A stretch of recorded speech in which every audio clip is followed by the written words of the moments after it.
Winning Blueprint presents. It's the Redskins Report.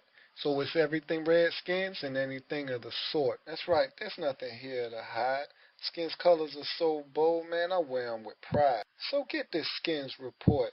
Recap of Sunday's game and anything of the sort. Whether it's losses or wins, it's all skins. Come get it. I'm holding down the fort. You know why? 'Cause it's the Redskins Report. Man, can't nobody tell me that, man. I've been watching Redskins football since I was 3. Where were you at on January 12th, 1991? I know where I was at. I was in my room crying because the Redskins just lost to the San Francisco 49ers in the divisional round of the playoffs. That's real. I'm serious. That's real. Man, just tune into the show, man. Just tune in. The Redskins Report.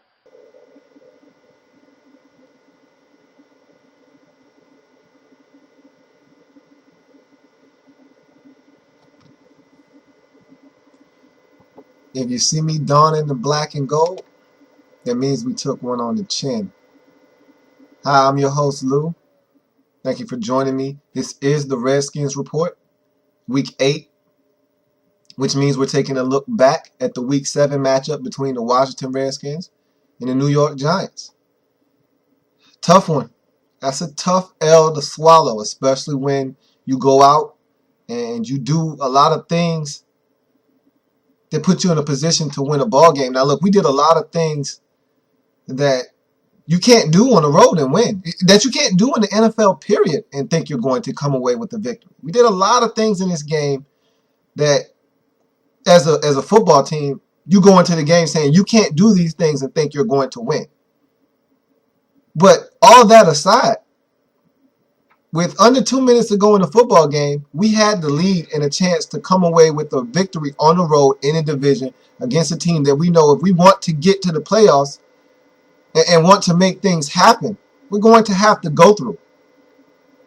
And we had a shot. So from that perspective, you say, hey, that's a step in the right direction. But there are no moral victories here. I've told you that time and time again. This is a results league. I'm a results guy.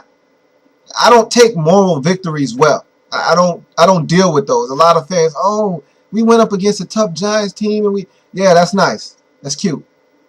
No, we're making strides. Yeah. Oh, we got us a quarterback. I already knew that.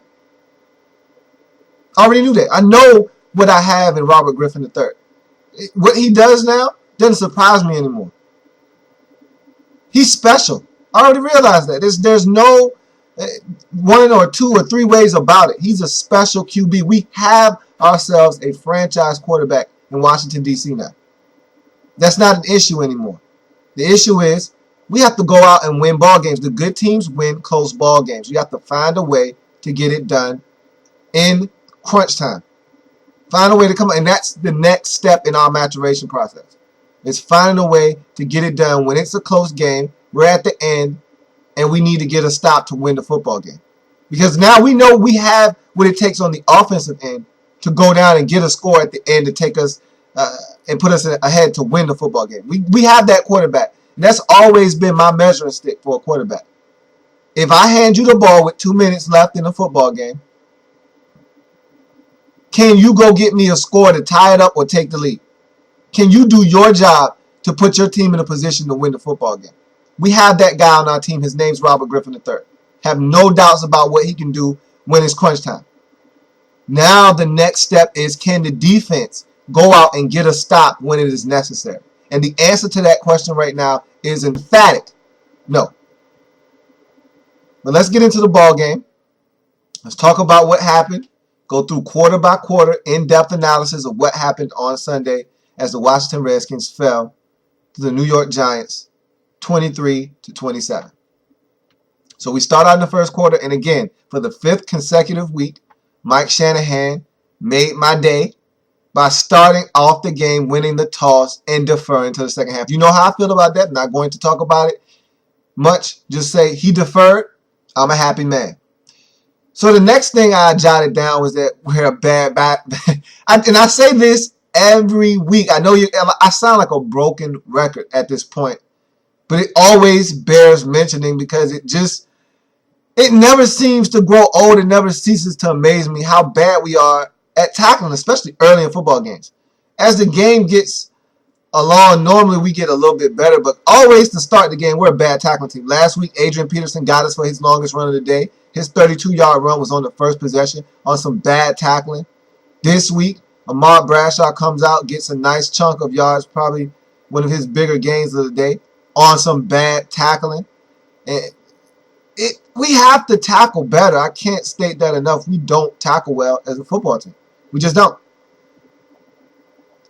It was a bad penalty on Ryan Kerrigan on third down. Look, you work so hard to get a team in third down situations. You can't give them opportunities to pick up the first down on third down by getting penalties. We have to be a more disciplined team, especially something as simple as not jumping off sides. It's 3rd and 12, and you give them a second opportunity to pick up the first down, and you cut it to 3rd and 7. They don't need help. This Giants offense is good enough on its own. They don't need help. We can't allow them to have second and third opportunities to pick up yardage. They're a good offense. They don't need our help. And we need all the help we can get ourselves. So we can't make it hard on ourselves by getting penalties that can be avoided. So that was a bad penalty, but they were able to pick up 6, went for it on 4th down. Didn't really get the chance because Sean Locklear had a bad give-back penalty. You know, we got us a gift. They gave it right back, and they had to punt. So we were able to force the Giants to punt on their opening possession, which was surprising because I thought they were going to come out and those first 15 plays that they scripted, I thought they were going to attack our secondary. I was sure of it, and they really didn't get a chance to, and that was good. I was glad to see us step up and get off the field. For the most part, our third down defense in this game was terrible, which it always is. We don't get off the field on third downs.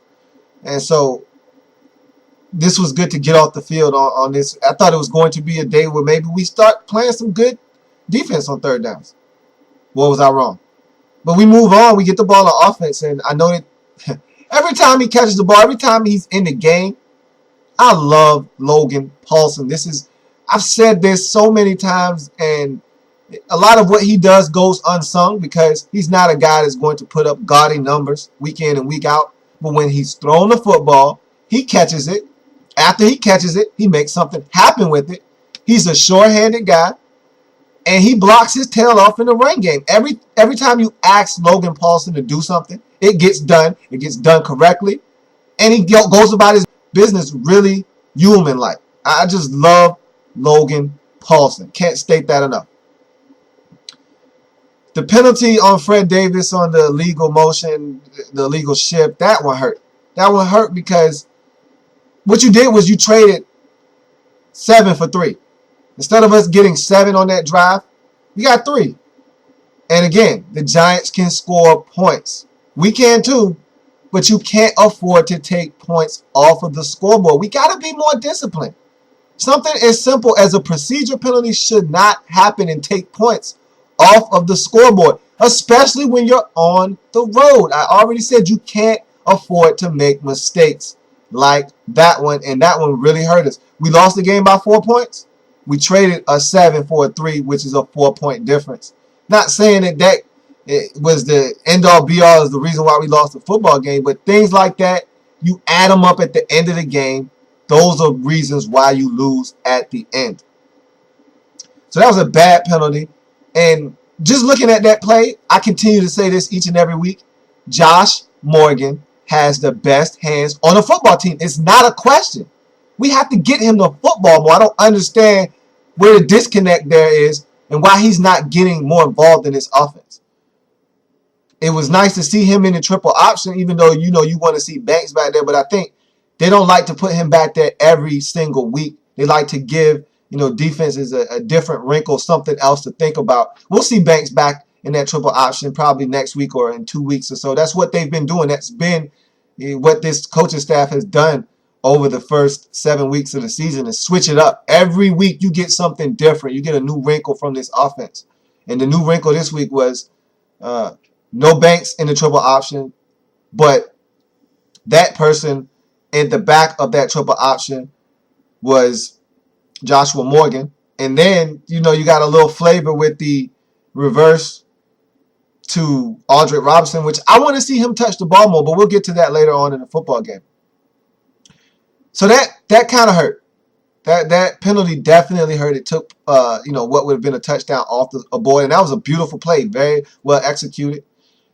Morgan plucked it out of the air. Great throw by Robert Griffin III, and great blocking down the field. He got it in the end zone, but it came back. Unfortunate. It happens. I thought we ran the ball unnecessarily on the end of that possession too many times. Again, you won't hear me complain about the play calling too often because, again, what they've been doing this year and the run was working. I just would have liked to seen them pass it a little bit more toward the end of that possession. I think we went after we got on that first down. I think we ran it twice and then tried to throw it on third down. Tough to get yourself out of that kind of jam that you got yourself into. A 1st and 20 probably or something like that. We got to be a better team in terms of play calling. But again, I'm not going to complain about that. That's something really minuscule in the grand scheme. We got the field goal.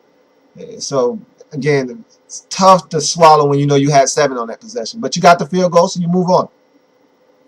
So they get the football, and, the first play out of the gate after they get the football, D'Angelo Hall has a dump penalty. Come on. That is foolishness. Things that can be avoided, we need to avoid them. Pouncing on a guy he's down. It's no doubt that he's down. And you pounce on him, you get a dumb 15-yard penalty. Again, the Giants don't need help on offense. They're good enough as it is. Don't give them free yardage. They don't need it. They want it, but they don't need it. We don't need to give it to them. Thought we did, some things in the game that helped them out a little bit. We didn't have a lot of defensive penalties from which to speak of, and so, ones like that kind of chapped me a little bit because, again, that's avoidable. Cut out the mistakes. Cut out the nonsense.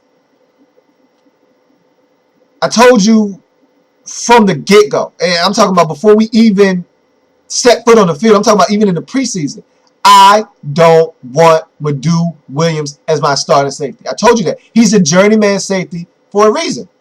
Okay, I've already said this. I've made my feelings known on this. You know where I stand.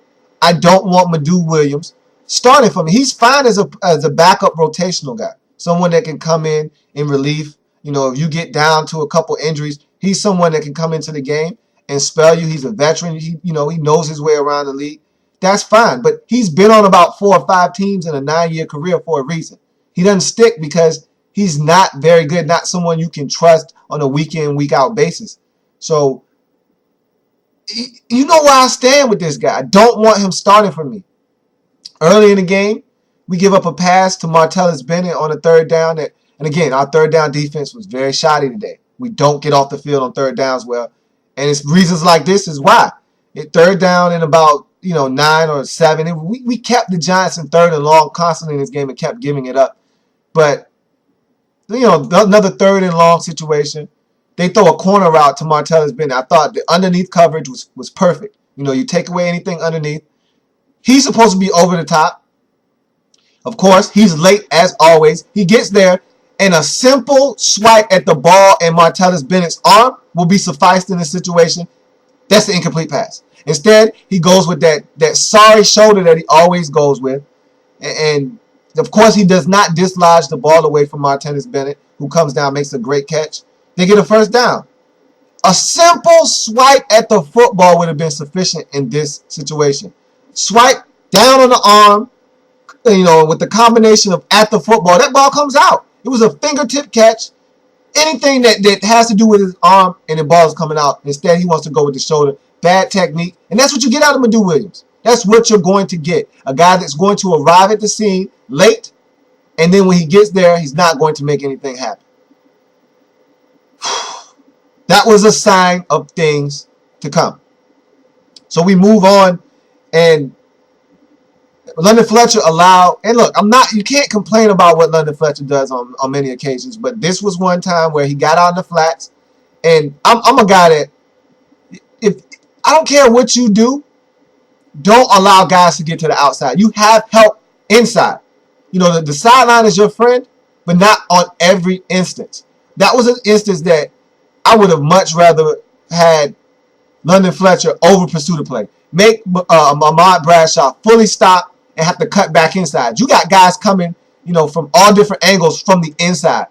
But instead, London broke down, let Bradshaw break him down, freeze him, and then he got to the outside and was able to pick up a first down on like 3rd and 9. Those are the ones that are tough for me to take on 3rd down, especially when they throw underneath the sticks. It's one thing when they complete a pass 17 yards down the field. There's nothing you can do about it. A guy got beat one-on-one. They beat our coverage, whatever the case. When they throw under the sticks on 3rd down, I expect us, especially well under the stick. This was a 3-yard pass that went for 11 or went for 9 on 3rd and 8. Those are the ones that hurt me. I don't like when we give up plays that are short of the sticks when it is completed, and then we allow them to get yards after the catch. Those are the ones that really, really make me angry. Those are the ones that I think are preventable. Those are 3rd downs that I think we can force them off the field, or at least force them to kick a field goal at that time. And when you don't get stops in situations like that, you usually pay for it. So that was very disappointing. Very, very, very disappointing that London Fletcher couldn't force him, at least force him to the inside. If he gets a first down after you force him inside when you got help coming, then you just got beat on that play. But to let him get outside, you don't have any help out there. You're probably going to give up a first down, and we did in this situation. I mean, it really wasn't much you could take away from the Giants on that drive. They responded to our field goal. They went down and got 7. And that's what good teams do. One team scores, you go down and you respond, and that's what they did. They went down the field, drove on us, converted on 3rd down, which is, again, a thorn in our side. We have to get off the field on 3rd down. We didn't do so. They converted, and they went down the field, got a 1-yard touchdown. Just like that, they're up 10-3 in this football game. No panic, though. The difference between this year's team and teams of the past, we panic in that situation. You go down 7 to the Giants in New York, and you're saying to yourself, all right, we got to respond, but you don't really feel that you can respond. This is a different team. We have Robert Griffin III at quarterback. So you never really feel like, okay, we're out of this thing. You got a shot. So we go back down the field, and look, that next drive, they got a lot of Griffin and Morris, and I love it. I love that combination. Those two rookies together, if they can stay healthy, if we can continue to block the way we've done this year with the offensive line, they're going to be a tandem for years to come that's going to wreak havoc in the National Football League. Because Morris runs hard. When I say he runs hard, I mean the determination that you get out of this guy every single time he has the football is second to none. You're not bringing him down with the first guy usually, and he's falling forward. And you got to come with your hard hat and a lunch pail to get this man down because he's dragging defenders. He's getting through. He slithers through holes. Whether it's a small hole, huge hole, he's getting through that hole. And he's going to get every single yard out of that run and then some when it's all said and done. And he gashed the Giants on that next drive. So did Robert Griffin III. We get down the field, and I told you that I felt like we needed to run more screens. We need to run more screens. I thought that I've said this many times before. Matter of fact, let's take a listen to what I said just a week ago. Let's run some bubble screens. We did a great job of doing that against New Orleans, and we went away from that. I think our speed and our ability to get out on the edges and run, getting the ball into playmakers' hands is something that we need to utilize more. We don't run enough screens. Teams want to come after you. They want to blitz. They want to try to come up the field. Hit them with a screen. I think we need to get the ball out of Robert Griffin III's hands quicker.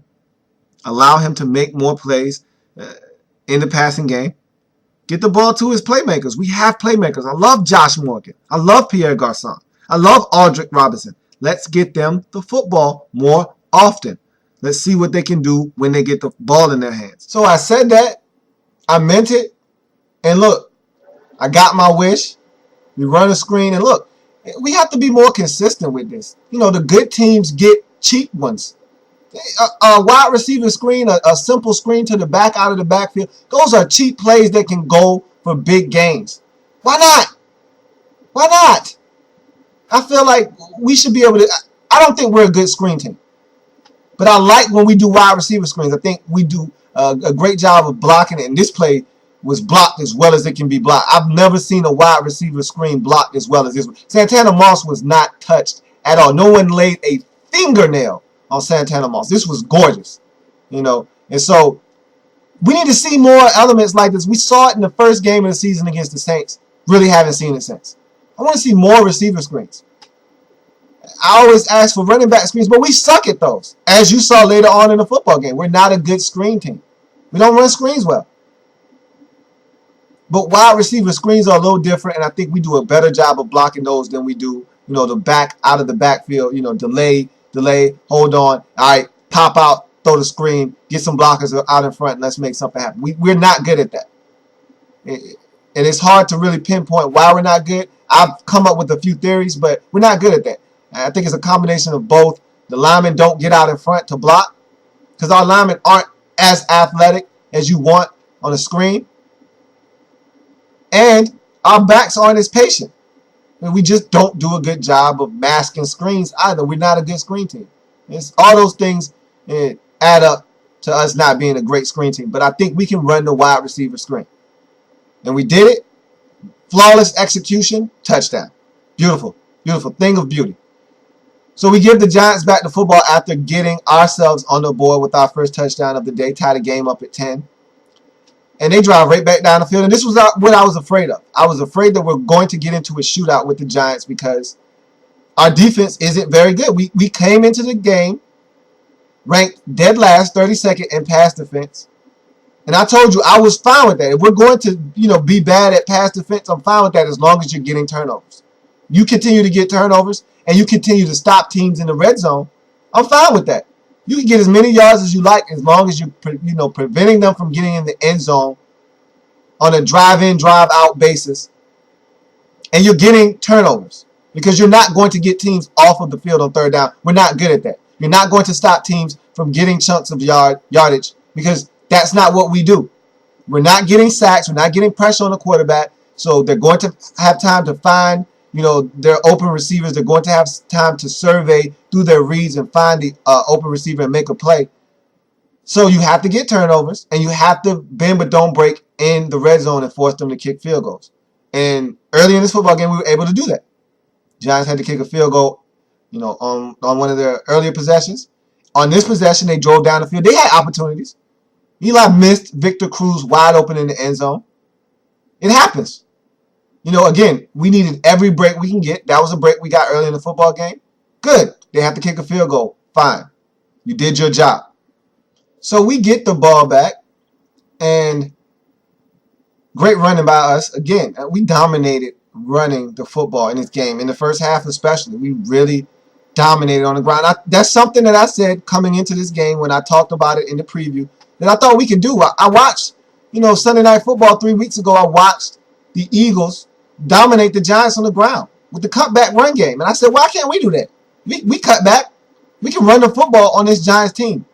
We watched the first game of the season. The Cowboys dominate the Giants on the ground with the run game.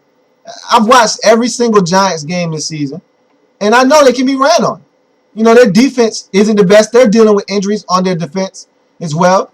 They can be had on the defensive side of the football. It was nothing that I saw on tape that said these Giants are world beaters on defense. We're going to have a tough time moving the football. I knew we could move the football. The question was, are we going to get 7 or are we going to get 3? For the most part this season, it's been 7s across the board. In this game, it was 3s, and that probably proved to be the difference in this ball game. You get 7s when you get a chance, and we probably win this game. But we didn't. We were 0 for 2 in this game in the red zone. Meanwhile, the Giants were 2 for 3. That's the difference, really. If you want to break it down, that's the difference in the football game. 3s and 7s. Which ones are you getting? That's going to tell the story usually when you look at the end of the ball game. Which one are you getting? Are you getting 3s or are you getting 7s?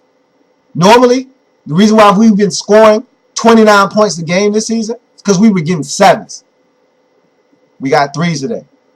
But we went down the field. And look, I love Darrell Young.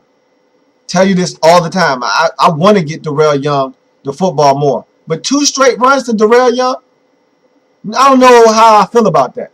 Again, where Robert Griffin III is dominating the game and Alfred Morris is dominating the game like they are, I want the ball in their hands, not Darrell Young's, unless you're getting it to him out in the flats or out in the passing route. Look, to give him a bone sometimes, I'm cool with it. But again, 2 consecutive runs to Darrell Young, when we're really getting into the red zone, getting close to approaching the red zone, I don't know how I feel about that. I thought those were giveaway runs to some extent. Because while you feel like you're trying to fool them by giving it to Darrell Young, you don't think he's going to get it, you're outsmarting yourself. Go with what's working, and what was working was Robert Griffin III and Alfred Morris. So you put yourself in a 3rd and long situation. They were able to get pressure. They got a sack. We had to kick a field goal. Again, another opportunity to get 7. We got 3. That field goal puts us ahead by 3. And I made a quick note. Shout out to Kai Forbath. That's 2 for 2 in the ball game. Good to have a field goal kicker that makes your drive worth something if you can't get in the end zone. He was able to do that 2 times in the first half. And I don't want him to just go under the radar. I don't want him and what he's doing to go unnoticed because we lost a football game. He made kicks in this game. Now, you look around the league and you don't want to give kudos and pats on the backs to guys who do their job, but we haven't had a field goal kicker do his job in a long time. So kudos to Kyle Forbath. Hopefully we can keep this thing on rolling because you're looking good right now. So 2 for 2 in the first half. And we take a lead, but again, I call Eli Manning 2-minute Manning for a reason. And it can go for either one of the Manning brothers. 2-minute Manning, they get it done in the last 2 minutes of either half, doesn't matter.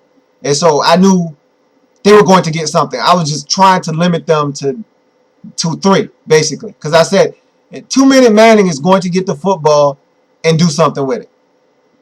Whether it's 7 or 3, that's up to the defense to decide. But he's going to make something happen. And he drove right down the field. Excellent execution by the Giants. Only having 1 timeout, they were able to, finagle their way down the field, execute well, call plays at the huddle, or plays at the line of scrimmage. They were never in a hurry, never seemed like they were out of whack, and they know how to run that 2-minute drill. They have a quarterback that gets it. He's been there before. He understands what he needs to do, what it takes to get it done in the 2-minute situation, and they got a field goal. Excellent execution by the Giants, and they went down and they got a field goal to tie it up at the half. 13-13. So we get the ball first after the half, and this is why you defer, because you just never know what's going to occur in the first half. You always want to have the football to start the second half to give yourself a little bit of momentum. You don't know what the case is going to be. In this instance, it was a tie ball game, so you get the ball. If we were able to score 7, that would have been large. But again, just want to defer to get the ball after the second half. So we get the ball to start the second half, and there we go again. You know how I feel about this. I've said it time and time again. I don't like Leonard Hankerson on the deep ball. We saw the best of Leonard Hankerson today in the intermediate routes, and I think that's where we need to utilize him most, because I think that's where he's at his best, in the intermediate stuff. The short to intermediate routes is what I think Leonard Hankerson will be best utilized, because he's got a big body. He's got a big frame. He can shield away defenders. He's a big target for Robert Griffin III to throw the football to, so there's a bigger catch radius. So I think that's where we need to utilize him. We saw him get open on a nice crossing route, over on the sideline where, Robert Griffin III was able to hit him before he got out of bounds. I thought it was a beautiful throw, beautiful catch by Hankerson, way to get the 2 feet down. Nice little 17, 19-yard gain. We saw Hankerson on a critical 4th down get a nice catch on a slant. Saw Hankerson catch a critical out. Those are the things we need to do with Leonard Hankerson. That's where I think his value is. Running him on deep routes, 45, 50 yards down the field, is not his strength. I already told you. I don't think Leonard Hankerson is coordinated enough to run those deep routes. I don't think he high points the football with his size. I don't think he really high points the football well. And he's a lumbering runner. He's not a guy that's fluid in his motion. When he runs, he's not running fast fluidly. So it's like everything is choppy, and that gives defenders a chance to keep up with him. And he's not a big, 4-4, 4-3 guy. We got guys that run that. Run them deep. Run those guys on routes. They can get behind the defense. That's where we're missing Pierre Garçon. And look, maybe when Pierre Garçon comes back, that's his route. That's a route he's running instead of Leonard Hankerson. But we've got other guys on the roster right now, like Aldrick Robinson. And we did take a shot to him down the field, but I didn't like the route that we ran with him down the field. That can run these routes. That's what I think we need to do, is run Aldrick Robinson on a route like that. Run, give Joshua Morgan a chance to run that. We haven't taken a shot deep with Josh Morgan yet. Give him a shot, because I think he can actually high point the football. But again, I'm not going to go into a rant about this, but they need to stop with the Leonard Hankerson deep balls. I would rewind and let you hear what I said about that, but you know how I feel about it. I just expressed that to you. I've said it every week since he's caught that deep ball against the Rams. That was nice against the Rams. Don't go to the well too many more times. You're not going to pay, it's not going to pay us dividends doing that, because that's not Leonard Hankerson's strength. We need to stop with the Hank deep balls. They need to stop with the Hank deep balls. I've seen enough of it. It's run its course. I'm done with it. I've said it before, and I'm gonna keep saying it until they stop. It's okay to have that happen once every blue moon. They're trying it every week as if he's really a deep threat option. Stop with the Hank deep balls, please. Give somebody else a chance. They'll actually catch it. And this deep ball actually hit him right on the fingertips. It's not to say it was a bad throw or they made a great defensive play. This ball hit him right on the fingertips. He's not a well-coordinated guy when running down the field 45, 50 yards. Stop with the Hank deep balls. So we had the punt. Giants get the football. And I thought this was probably our best defensive possession of the game. They got an early penalty on this drive, holding penalty, brought a play back, forced them into 2nd and long, and we were able to get them off of the field. And that's what I like to see. If they make a mistake, make them pay for that mistake. Don't allow them to find their way and navigate their way out of 2nd and 20. Let them get 7 on 2nd and 20, make it 3rd and 13, and then you give up 15 on 3rd down. Don't do that. They get themselves in trouble with a penalty. You make them pay, you get off the field. And we did that. I thought this was one of our better defensive possessions in terms of, 3 and out. Of course, we got turnovers in this game, so can't say this was the best defensive possession, but in terms of a 3 and out, this was the best possession that the defense had probably the whole afternoon in terms of getting off the field on a 3 and out. So we get the football back. And again, every time he catches the ball, you're going to hear me say this, I love Logan Paulson. Goes about his job very quietly. And this is what I was telling everybody. And, a lot of Redskins fans were killing me for this. But I said, if you give me the option between where Chris Cooley was in his career and Logan Paulson, give me Logan Paulson all day.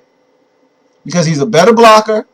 When I throw it to him, he's going to catch it. And I'm telling you, Logan Paulson is a hard guy to bring down. He's a lumbering guy. When he get that football, he gets a full head of steam. He's going. Love Logan Paulson. And with the injury to Fred Davis, and look, when you saw it, you knew it was a bad injury. You knew it was a bad injury. I was hoping it wasn't. I knew it wasn't the ACL. He wasn't grabbing it because he wouldn't have been able to just get up like he did. So I knew it wasn't an ACL, but I said, he's not grabbing the back of his knee. That's more down toward the ankle. That's an Achilles. Now let's just hope it's not blown. Let's just hope, it's a partial tear. He strained it. And it doesn't matter if he strained it or if he tore it.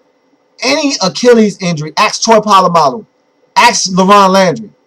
Even if you strain it, you're in some trouble. You're in some serious, serious trouble. And he tore it. So, Fred Davis is gone for the season. That's a devastating blow to our offense. Devastating. Because Fred Davis was having a solid year, as he always does. He's a mismatch nightmare. And someone you have to game plan against coming into the game against the Redskins. He's gone now. We're probably going to have to pick up the phone and call Chris Cooley. Make that phone call, bring him back, and hope that we get something out of him. But we're going to have to make do with what we have. Now we're going to have to do something that I was dreading. And we're going to have to ask Niles Paul to make plays. I don't like Niles Paul. You know how I feel about Niles Paul. I love Niles Paul on special teams, but I think offensively when you put him in the game, he's a liability right now. He's not someone you can rely on. As you saw when Robert Griffin III was sacked by Jason Pierre-Paul, Niles Paul's responsibility on that play was to get out there and block JPP, and he whiffed, and Robert Griffin III got sacked because of it. I just don't like when Niles Paul is in the game offensively because unless he's run blocking, and even then sometimes he gets holding penalties, has mental lapses, and cost us. I just don't like Niles Paul on the field because I think he's a liability right now because he's still learning the position. He's got all the athletic ability in the world, but again, sometimes I think he thinks too much, and he doesn't make plays. And that's what it all boils down to me. I think that's where my animosity with him on the offensive end stems right now. He doesn't make plays. He makes plays on special teams. He doesn't make plays on offense. He drops the football. He doesn't catch it cleanly. Doesn't allow himself to make plays.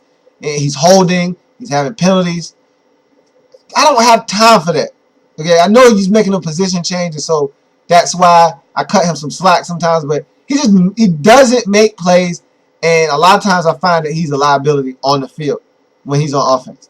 So now we're going to have to ask him to step up. So hopefully Chris Cooley can come in and help us out because we're going to need that help at tight end. But love Logan Paulson. I said all that to say that I love Logan Paulson. So we get to a third down, critical third down on this drive, and what a catch. See, Alfred Morris shows me something every single week. He adds an element to his game that I didn't know he had every single week. And this week, I saw the hands. You know, Robert Griffin III bullets him the football on a 3rd and 2 situation. You know, it's a rollout, it's a bootleg. Alfred gets out there, and, you know, Robert has to hold on to it probably a little longer than he wanted to, but he had to. And Alfred gets past the 3rd down marker, or the 1st down marker, excuse me, gets down and right by the sideline, and Robert zips it to him. And this is a tough catch, especially for a back that you don't know if they have really good hands or not. And Alfred catches it. He had to catch it in self-defense. It was such a hard pass. But he caught it. I was impressed. Got the 2 feet down. Impressive. Again, another element to his game that I didn't know existed. I love Alfred Morris. You know, this guy, we got to run more things for him in terms of in the passing game. I think if he can catch a football, I want him out in space anytime I can get him out in space. So that was just great to pick up that 1st down, see the hands, see a lot of different things that I didn't know, you know, were parts of his game. So we hand him the football on one of the next plays, and he busted up in there, and it's a big run, dragging giant defenders, and I'm like, woo! That's what I'm talking about with Alfred Morris. He gives you that woo feeling. Penalty, though. They call a leg whip. And again, another questionable call.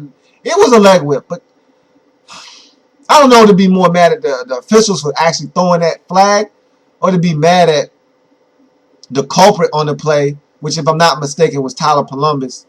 I don't know who to be mad at more. The officials for throwing something as ticky-tack as that, but it was the rules. He did it, so you throw the flag, or Tyler Columbus for falling down. I don't even know if he meant to try to clip the guy off. His leg just flew up in the air. Didn't matter. He got the penalty, called back, and I thought this was one of the biggest plays in the game because we were going for points.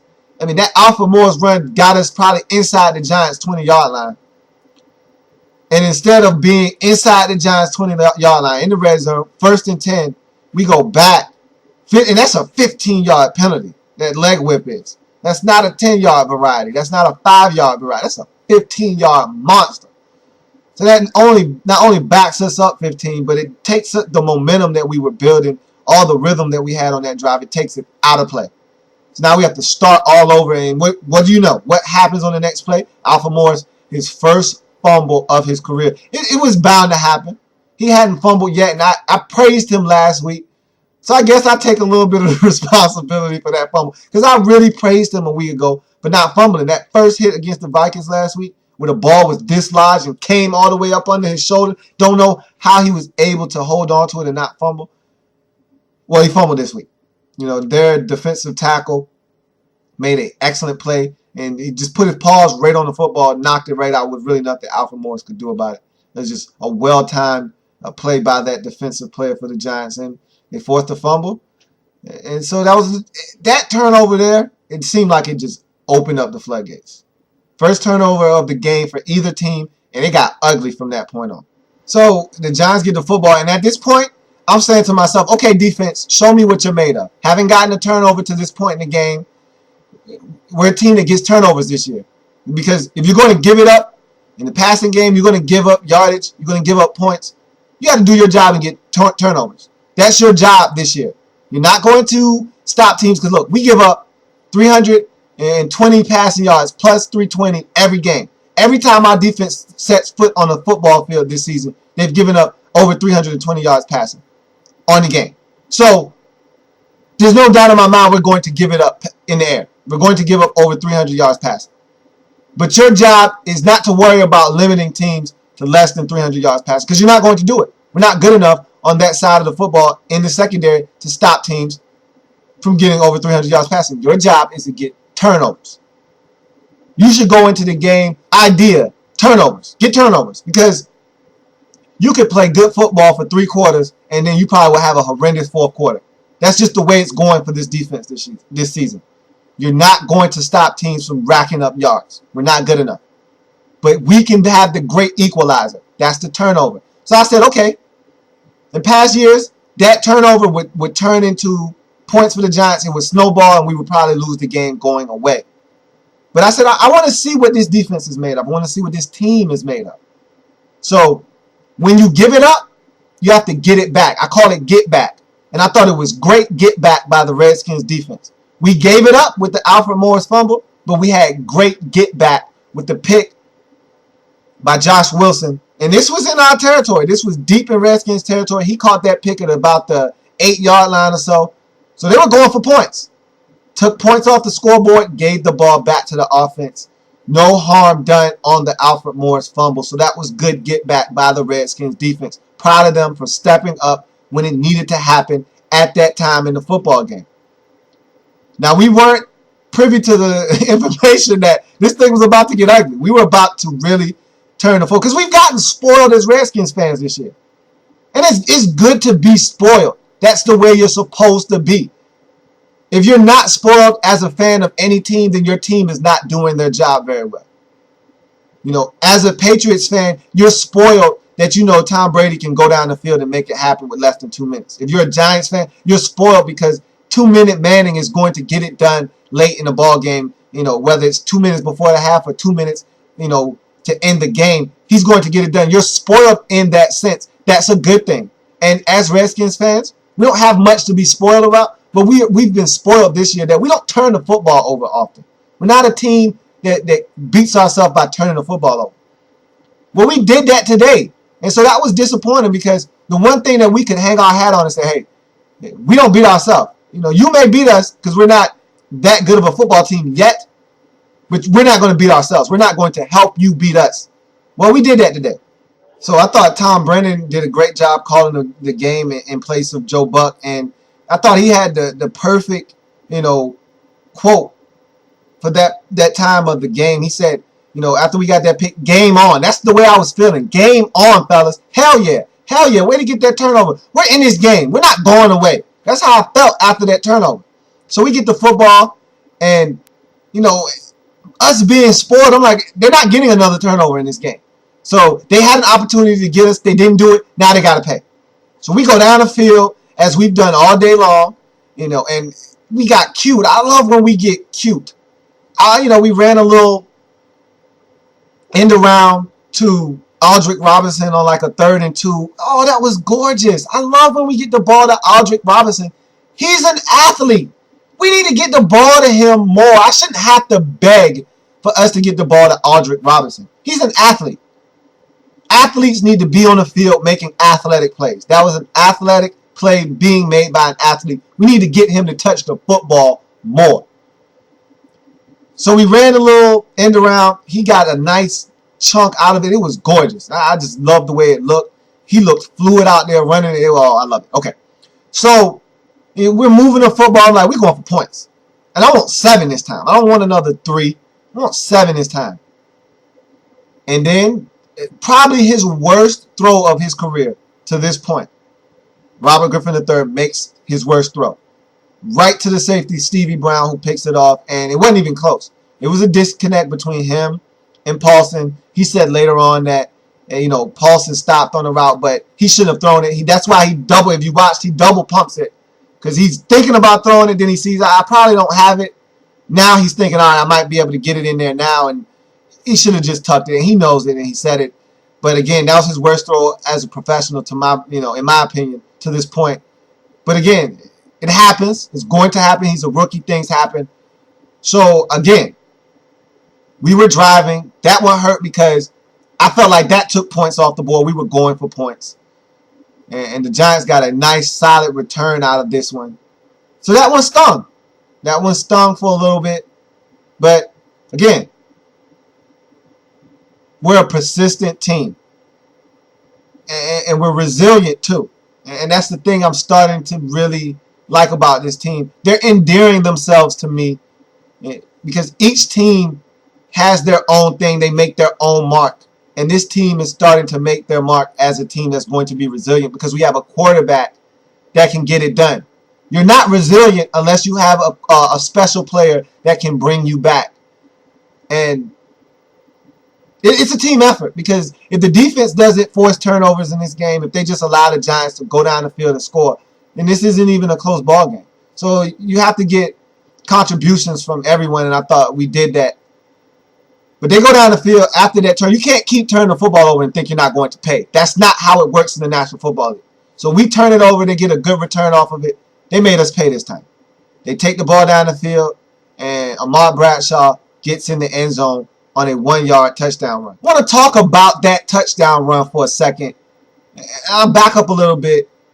We were terrible on third down on this drive. We had several opportunities to get the Giants off the field on third down, and we did not do so. Nothing makes me angrier than not getting off the field on third down because that leads to points usually. If a team is 3 of 3, 4 of 4 on a drive on third down, guess what that usually means? They're driving the football down the field and they're going to get points. We had opportunities to get off the field, force them to a field goal, and we didn't do so. So we had to pay with the touchdown being given up. But what I want to talk about on this play, I hate not smart football. I don't want to call it dumb because dumb is harsh, especially when you're talking about a guy that I love. OMG on this play made a bonehead play, and I see it too often in the National Football League. I see it too often. Only the smart ones, only the great players don't go in savagely, don't go in like a beast on a play and end up being contradictory to what you're trying to do. Counterproductive. I hate, counterproductivity. Doesn't make sense to me. Okay, OMG, for those of you who don't know, one-man gang. For those of you who don't know who that is, Lorenzo Alexander is in the game. This is a, Ahmad Bradshaw run. I forget what down it was. I don't know if this was third down itself, this was second down, whatever. He's in a pile. He's not going to score. We've stood him up at this point. Lorenzo Alexander comes around the play, and instead of him being smart, and I like to think of Lorenzo Alexander as a very smart player, very level-headed. But he does what 97% of guys in the league like to do. They see a pile, they just want to ram into it. That's not smart.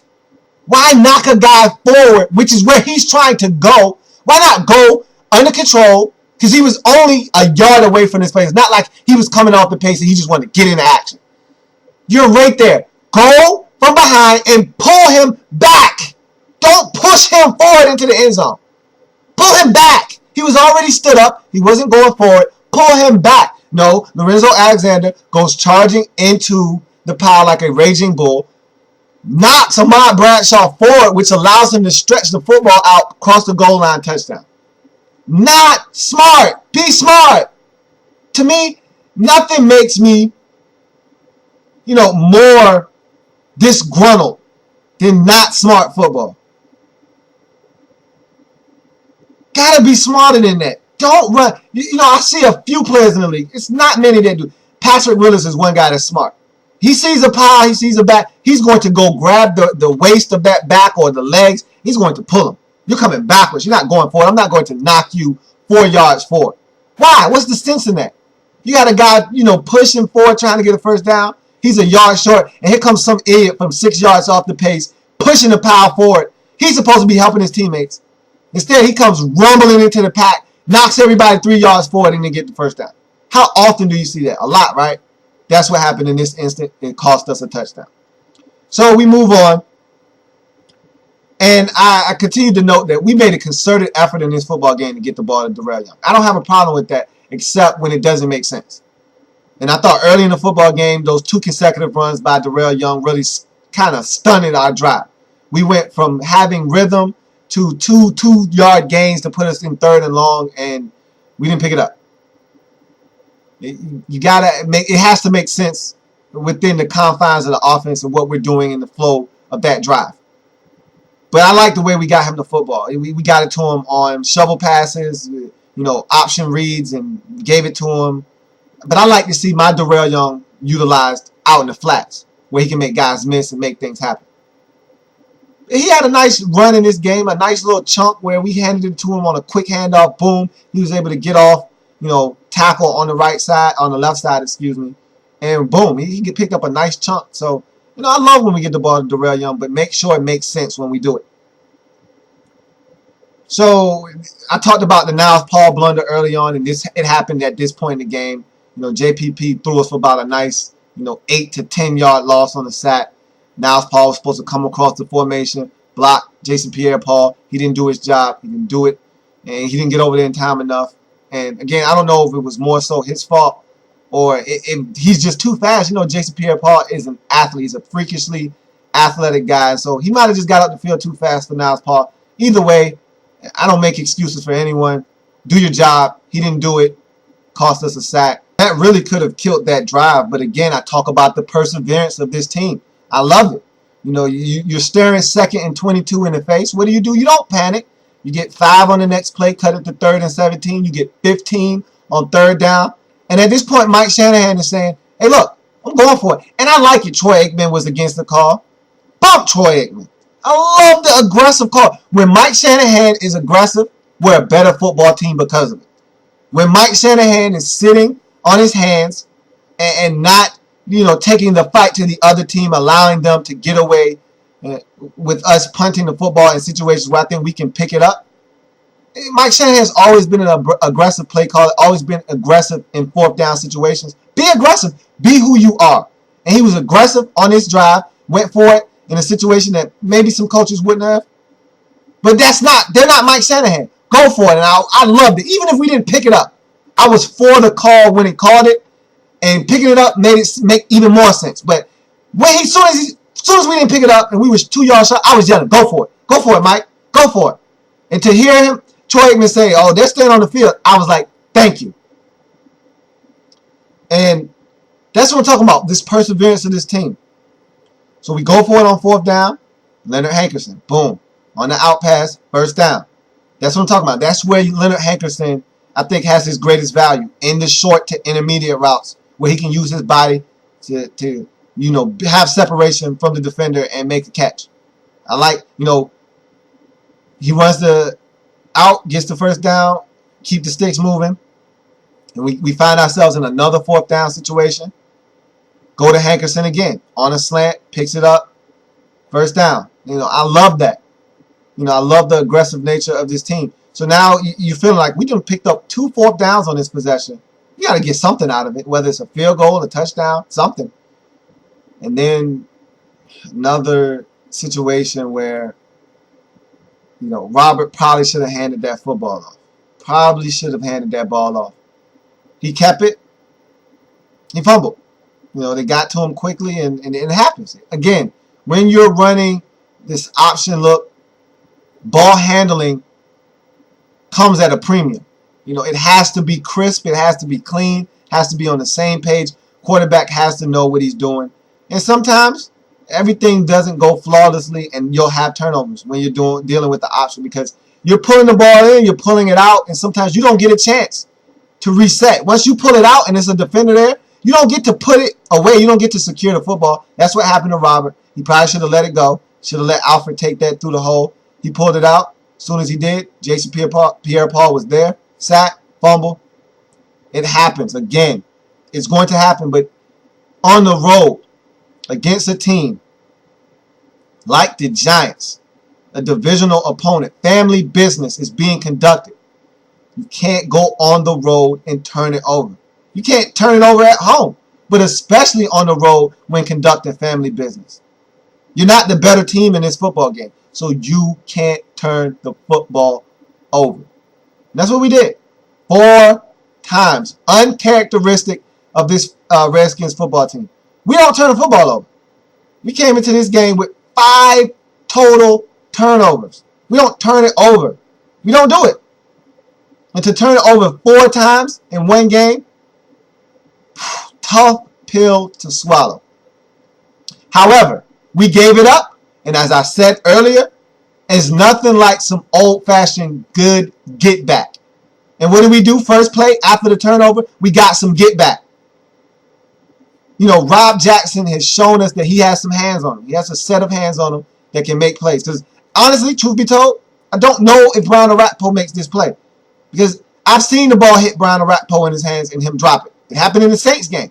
I've seen him have a pass hit him square in the hands and him drop it.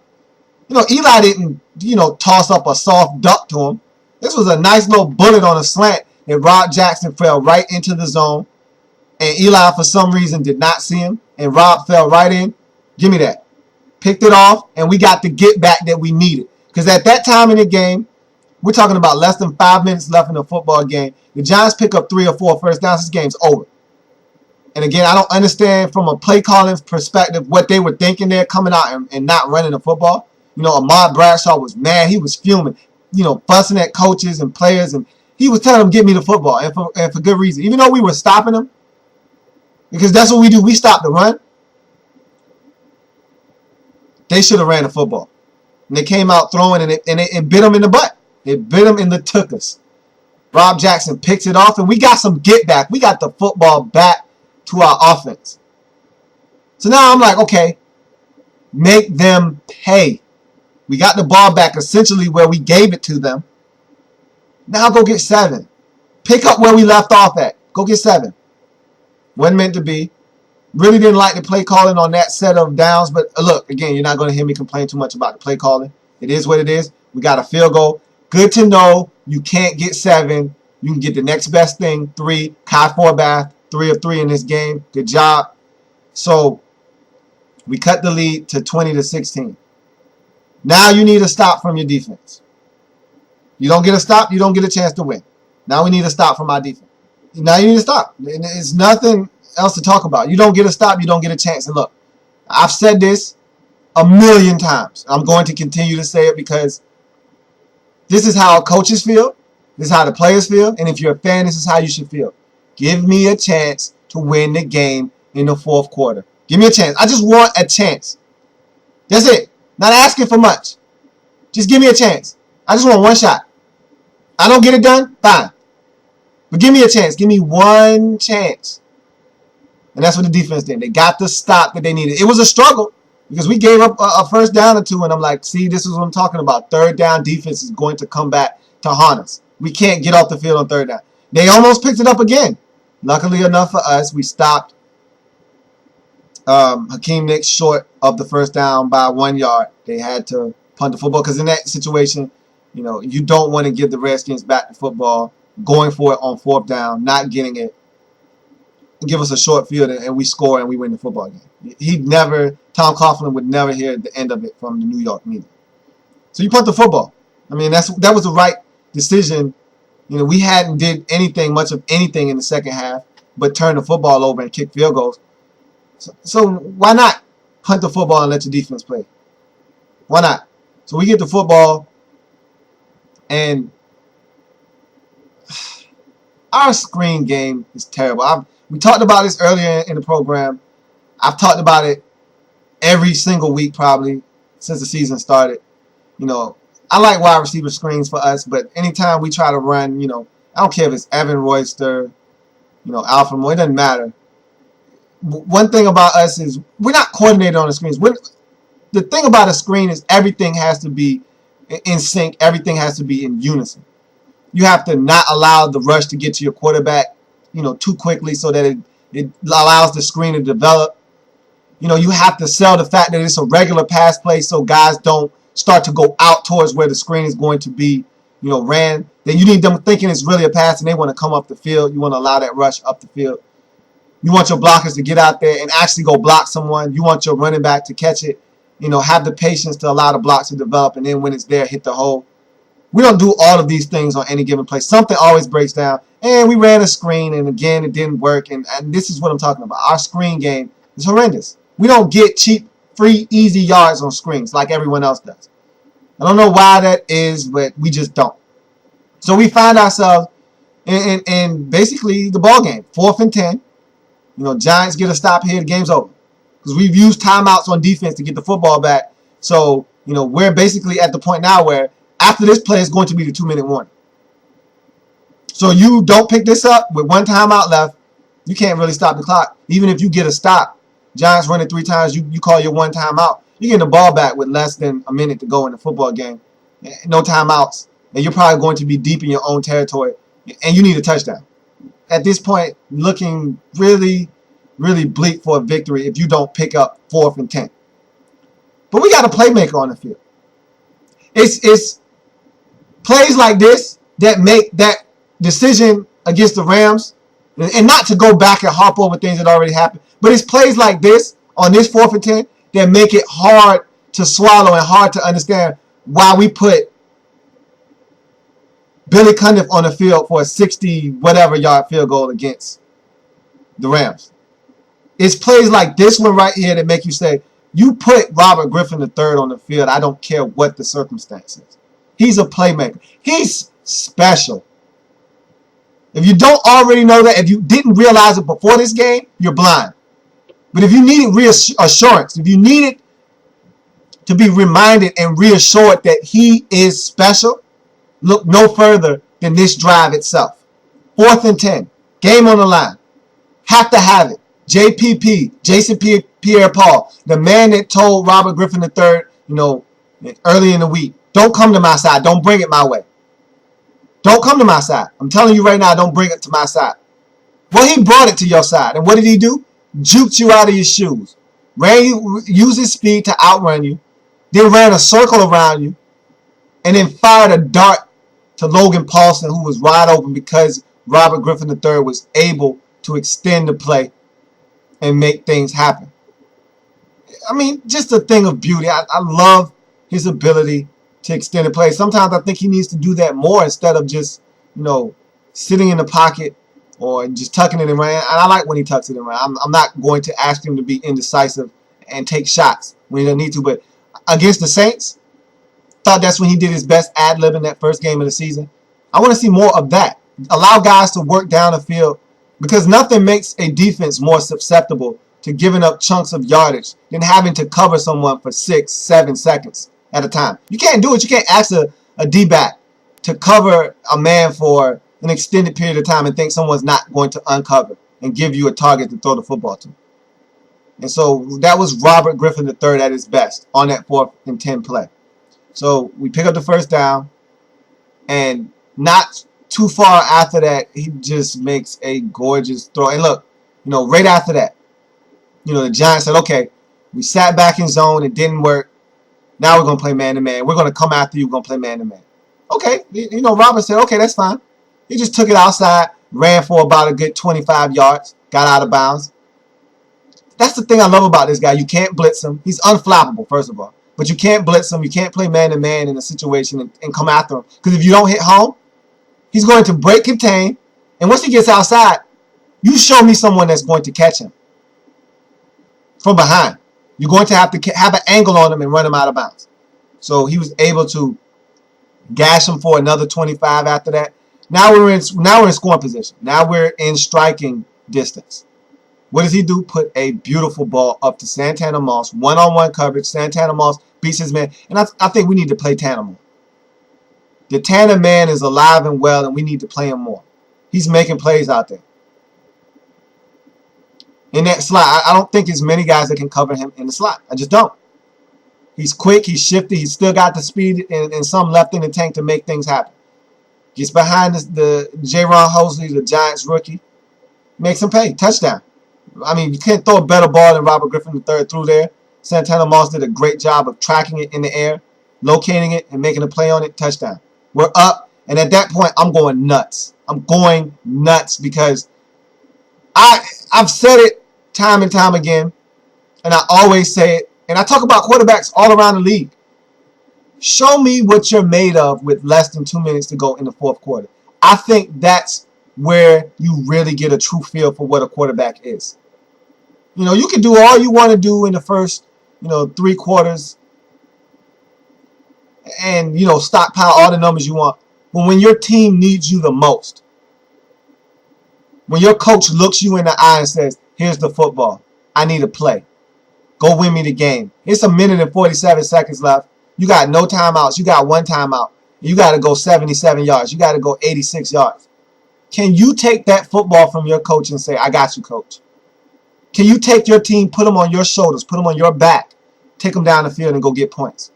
Whether it's a field goal or a touchdown, can you go get the score that wins your team the football game? That's how I gauge a quarterback. That's why I'll tell anybody, that's in earshot of my voice. I'll tell you till my face turns blue. You can have all the guys around the league, that throw for 5,000 yards, your Matthew Staffords and all these guys. Give me the guy that with 2 minutes left in the game, he's going to go in and get it done for me. I won't take all of these guys, with 2 minutes left in a football game. I'll take them for the first 3 quarters. Give me Aaron Rodgers, for the first 3 quarters. Give me Drew Brees for the first 3 quarters. Give me any one of those guys. But when it's 2 minutes to go, give me Eli Manning. Give me Joe Flacco. Give me a guy that I know my team needs it. Give me Ben Roethlisberger. Give me a guy that I know when my team needs it the most, he's going to go get it. It doesn't matter what the situation is. Doesn't matter what the circumstance is. I'm going to get it done. My will is greater than yours. I'm going to will my team to a victory. Haven't been able to say that about a quarterback in Washington, D.C. for a long time. When I say a long time, I'm talking about over 2 decades. We got that guy in office right now. His name's Robert Griffin III. We need a score.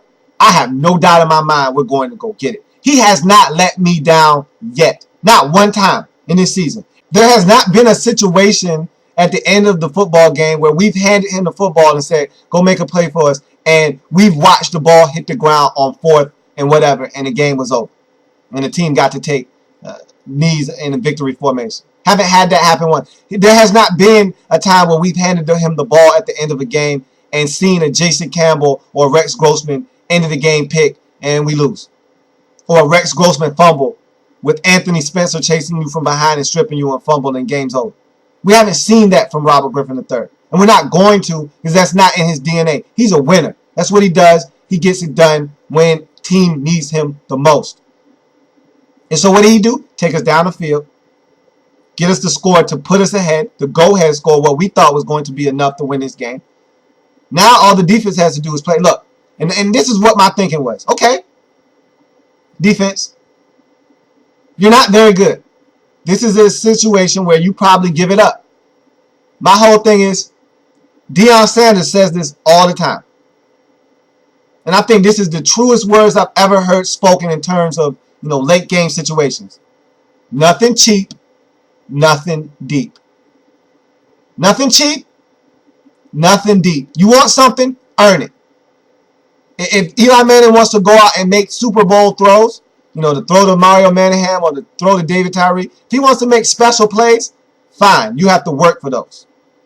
But nothing cheap, nothing easy, nothing deep. Nothing behind the defense, nothing quick strike, nothing easy. What did we do? Now look, my thinking going into this possession was, at worst, if you're going to give something up, let it be a game-time field goal. I still think we can beat them. Let it be a game-time field goal. But I want to stop. I want to win.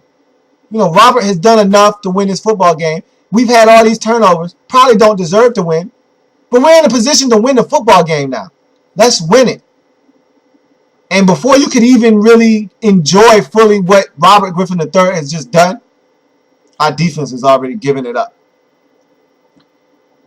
Now, you can argue whose fault it was. I hear guys trying to blame Jim Haslett. You can't blame the defensive coordinator all the time. Okay? And there's instances, yeah, the Dallas 3rd and 23 or 3rd and 21. Yeah, I put that on Jim Haslett. Over aggressive. You didn't need to be aggressive in that situation. This wasn't a Jim Haslett problem right here. This is a personnel problem. This is guys on the field not getting it done. This is Madu Williams right here. I spoke to it earlier, and I've said it before the season even started. You don't want Madu Williams as your starting safety. If he is, in fact, your starting safety, you have deficiencies in your secondary. You have a problem, and you're going to get exposed. There's a reason why in a 9-year career, he's been on about 4 or 5 different football teams. There's a reason for that. There's a reason why he doesn't stick. There's a reason why hasn't been a team yet that says, you're such a value to our team. You're such a valued asset that we're going to bring you back, keep you on our roster. You know why? Because he's a guy that's expendable because he makes mistakes. He's average at best. What you saw a week ago when he got that pick against the Vikings, that's as good as it's going to get. He didn't make a special play. Christian Ponder made a terrible throw, and he was the benefactor of it. So I don't give him credit more so than that was a great return. Way to catch it, get up, and make a return. But he didn't do anything special in that play. He was where he was supposed to be when he was supposed to be there, and he got a gift. And he turned that gift into a touchdown. But back to this week, this is exactly why Madu Williams can't be your starting safety. I've said it before, and I'm going to continue to say it until Brandon Merriweather comes back and he's out of the lineup.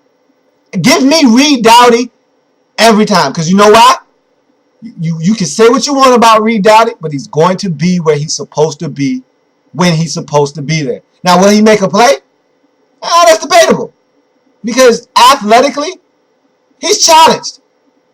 He has a deficiency there. There's nothing he can do about that. He's not the most athletic guy in the world. But I tell you what, if he's supposed to get depth on a route, if he's supposed to be 20 yards off the football, if he's supposed to have deep responsibility and help over the top, Reed Dowdy's going to be there. Now, is he going to make a play on the football? That's debatable. That's where you get the questions. Victor Cruz is not a 6'5 receiver. He's not Andre Johnson. He's not going to leap up and make a play. So I take my chances with Reed Dowdy there. But I tell you one thing, Madu Williams is not where he is supposed to be when he's supposed to be there. He's not going to make a play even if he is, most times than not. And he's not a reliable guy at the safety position. And you saw it rear its ugly head in the most inopportune time in the football game. When we needed to stop the most, when we needed to make the Giants earn whatever they were going to get, he gave it up in one fell swoop. And that's why I don't like Madu Williams as a starting safety on this football team. In this league, period. He can start for any one of the 32 teams he likes, just not the Washington Redskins. And this is exactly why I've said that. That's been my stance the whole entire time. Has not changed, won't change, and this is exactly why. It's plays like this that shows you exactly what I'm referring to. And until guys like him are out of our secondary, we're going to continue to give up over 300 yards passing every week. Eli Manning wasn't even close to 300 yards passing in this game. But a 77-yard touchdown pass will put you over 300 yards every time in the fourth quarter. I guarantee it. Victor Cruz was nowhere near 100 yards in this football game. But a 77-yard touchdown catch will put you over 100 yards most times than not in the fourth quarter. I guarantee it. And so you go from the high and the exuberation and joy of being up and seeing your rookie quarterback go and make a play in crunch time, make several plays in crunch time, get it done in what you think is a go-ahead score. You go from that exuberance, that joy, to sheer and utter disbelief and dismay. Now, if you're a rational Redskin fan, you should not have been at all surprised at what you saw. Your reaction should have been, wow. Can't say I didn't see that one coming. That's how you should have been. But most fans, and understandably so, are out there depressed. Can't believe they let this happen. We stink. We're terrible. That shouldn't be your stance because you know what this defense is. You know what we are. We are who we are. The Giants were who we thought they were, and we let them off the hook. And, I mean, all you can do is tip your cap to the Giants. They executed, and we didn't. They got guys that make plays on their offense. We don't have guys that make plays in the secondary on defense. You know, I'm not mad at Josh Wilson for getting beat there. He thought he had help. He should have had help. You know, he was playing to take away stuff underneath. And that's why you have someone over the top. So if I get beat deep, because I'm trying to take stuff away underneath, that's why I have help for it. He relied on some help that wasn't there. So he gave it up. So we get the football back. Robert Griffin III gets the football back. And I'm still saying to myself, okay, they got us. Go get them again. You got them once, go get them again. And I had no doubt in my mind that he was going to do so. But the Tanner man just, I mean, it started out promising. We get the first play, you know, get a nice chunk of yards, get out of bounds. And then the Tanner man, you know, I love Santana Moss. And he had an excellent game. But does anyone on our team have more, you know, debilitating, back-breaking turnovers than Santana Moss over the last 6 years? Let's think about it. We could go all the way back. I'm talking 5, maybe 6 years ago. I don't think a lot of you remember this. Remember when we played Green Bay? Had a chance to beat them. You know, Sean Taylor had about 3, maybe, 2 or 3 interceptions. Probably should have had 6. You know, Brett Favre was throwing the ball all over the field. Sean Taylor was picking them off left and right. Had a chance to beat the Packers, and they were good that year. And Santana Moss fumbled the football, and we lost 13-10. I come more recent because that's probably a little bit too far back for a lot of you Redskins fans. We go back, you know. Let's talk last year. Let's not even go too far back. Remember the Rams game? We were blowing out the Rams. We were really giving it to them. Should have beat them 30-0 in that game. But instead, Santana Moss has an easy pass go off his hands into the hands of a Rams defender, changes the whole complexion of the game. We almost lose that football game, have to sweat out a 17-10 win against the Rams. Remember that? Remember last year against the Patriots? We're driving down for the game time score, and Santana Moss has an easy pass go off his hands into the hands of a Patriots defender. We lose the game. Remember that? Doesn't it seem like Santana Moss always has the crushing final blow and a defeat at the end of a game? Doesn't it seem like he's always in the middle of that? And I love Santana Moss, but you got to stop turning the football over in critical situations. Now, you did everything you could to not fumble this ball. You covered it up with 2 hands, and you still found a way to fumble the ball. If you're going to fumble, if you feel like you're not going to get any more yards, go down, man. Go down. But that's the way this one ended. You can't turn it over 4 times on the road, in the division, family business is being conducted. Hell, you can't turn it over 4 times at home. You can't turn it over 4 times in the National Football League and think you're going to win unless you're an elite team that gets turnovers and can score points. We're not the Houston Texans yet. We're not the Saints on offense. We're not one of these teams that will light the scoreboard up at moment's notice. Now, we can score points with the best of them. But we're not there yet. We're not a team that's good enough, like a... And look, I take that back. No team in the league is immune to losing when they turn the football over. You can't turn it over 4 times and expect to win. That goes without saying. You can't go 0 of 2 in the red zone while your opponent goes 2 of 3 in the red zone and think you're going to win the football game. It doesn't work like that. You got to score touchdowns when and then you can't have touchdowns taken off the board. We had some very costly penalties in this game. Very inopportune penalties. We didn't have a lot of them, but the ones that we did have, boy, were they costly. I'm talking about, an illegal shift penalty that takes a touchdown off the scoreboard. Talking about a leg whip penalty that on the next play, a fumble happens where we were driving with some momentum. And that's not to say that fumble still doesn't happen on the next play, but I seriously doubt it.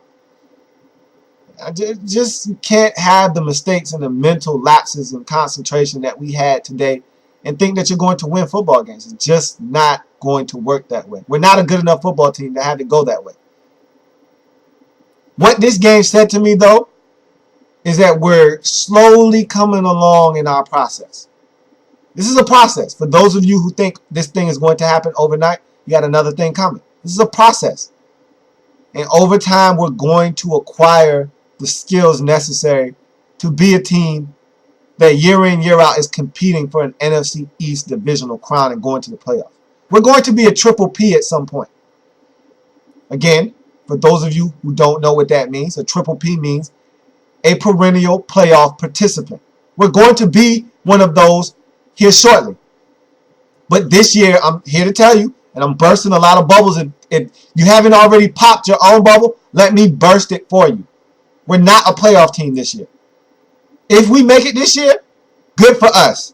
I'll be happy, and we'll be a dangerous team if we get to the show. We get a ticket to the dance, we're going to scare the hell out of a lot of teams. No one will want to play us. But I tell you what, I don't think we're ready yet. I don't think we're that team yet. Especially on the defensive end.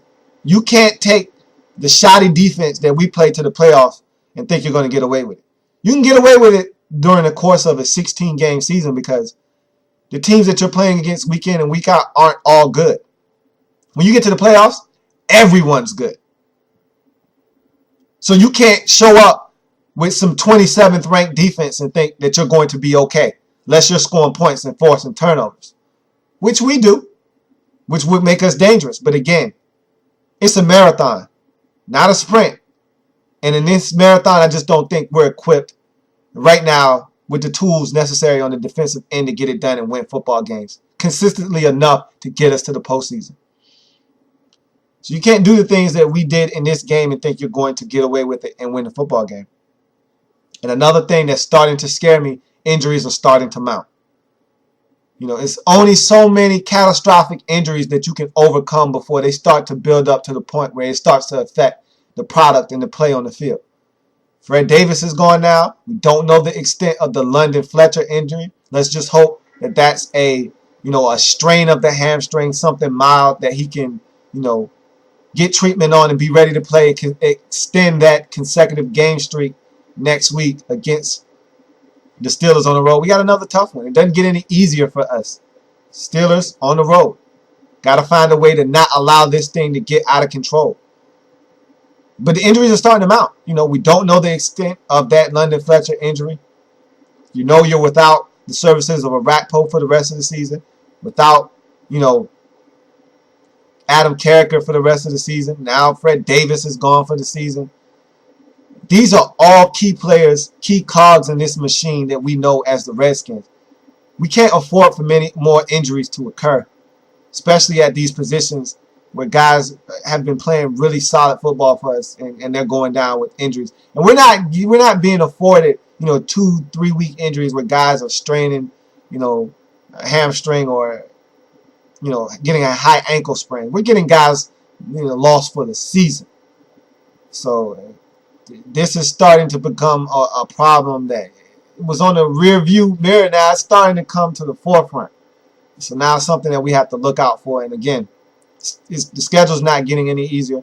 We travel to the Steelers. They got a big win against the Bengals on the road.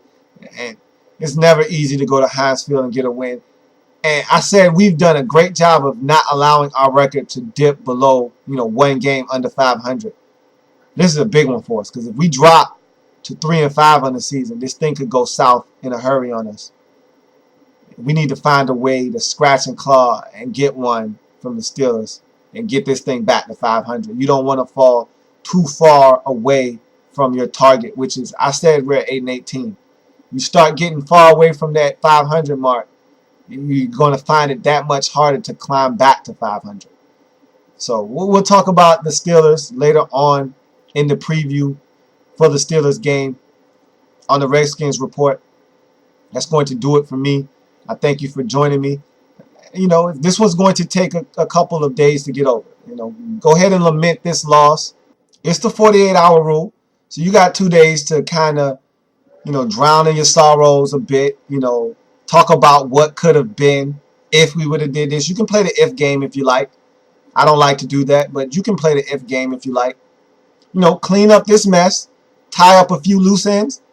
And you got to prepare for the Steelers. That's a big one now. You got to move on. But again, you got 48 hours. Go ahead. Do what you must. Put this one behind you. Put it in the rear view and move on. Because the next game is the biggest game. And I tell Redskins fans all the time, it's one game at a time. Got a guy that I talk to all the time, and he's talking about playoffs. And I'm like, look, man, One game at a time. I don't care how impressive we look during the course of a week. One game at a time. And don't talk to me about December and January football. We're in October. Let's play October football first. Then we play some November football. Then you can talk to me about December football. But right now, I'm a one game at a time guy. I just want to get to the next game and find a way to win that game. I just want to win one at a time. You can't win 6 at a time. You don't get 6 wins for one victory. So I just want to talk about one game at a time, and the next game is the Steelers game. So that's going to do it for me. I'm your host, Lou. I thank you for joining me. This has been the Redskins Report. And again, I'm a Redskins fan etched in the burgundy and gold. My Redskins spirit will never die. My Redskins spirit will never fold. Until we meet again, hail to the Redskins. I'm out. The Redskins Report.